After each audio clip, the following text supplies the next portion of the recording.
Hello guys, good morning, good morning, good morning. Ayan po, magluluto po ako ngayon ng chop suey. Lalagay na po ako ng mantika.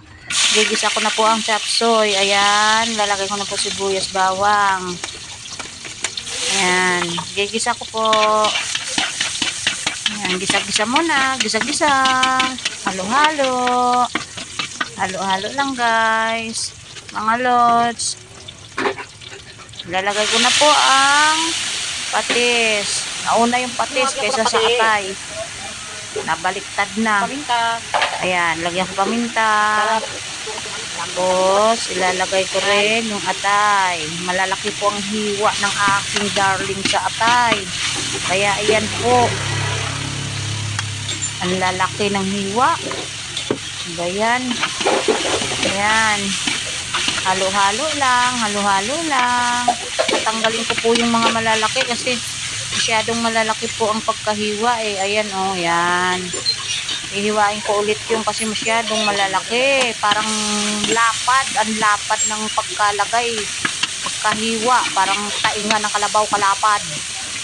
Ayan.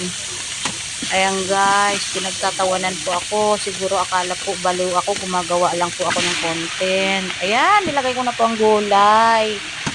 Ayan. Halo-halo, halo-halo.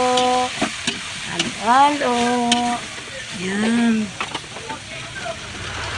Kalahating talyasi po yan guys.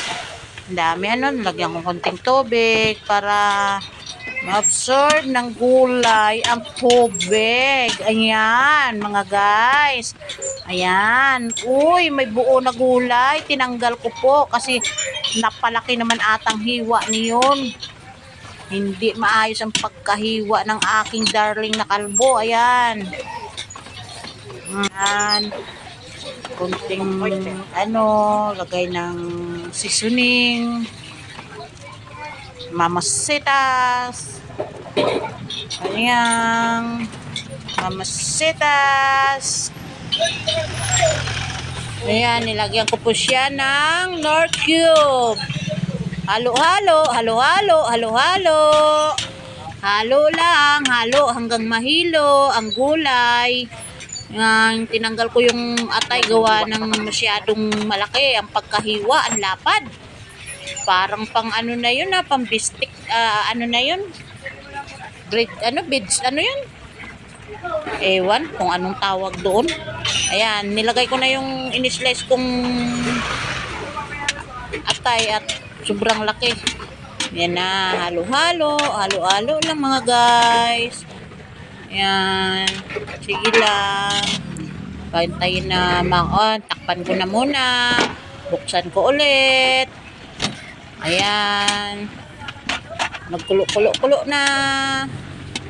Kulo-kulo na yan guys. Ayan. Nilagyan ko po siya ng pampalapot. Ayan. Nilagyan ko na po siya ng pampalapot.